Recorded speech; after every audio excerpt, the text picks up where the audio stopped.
برف و تندباد آخر هفته گذشته به 20 ایالت ساحل شرقی ایالات متحده آمریکا اثر نموده، حیات نزدیک به 85 میلیون اهالی این منطقه را به قدر کافی دشوار کرد.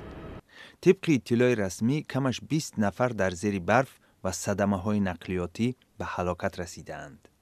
در ایالات مریلند و پنسیلوانیا بام‌های انبارهای بزرگ، ساختمان‌های صنعتی و تالارهای ورزشی به برف زیاد تاب نآورده فرو ریخته‌اند. مقامات ایالت ویرجینیا 13,000 ماشین برفروبی و 9,500 نفر را برای پاککاری کوچه‌ها سفربر نمودند.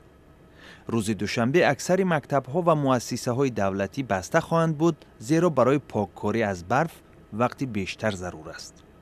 برف زیاد حیوانات را به شهر آورد. شاهدان عینی عبور دسته آهوان از پارک کلیولند واشنگتن را به نوار گرفتند. برف تازه و استراحت غیر چشم داشت صدها ساکن واشنگتن را به سیر و گشت برآورد.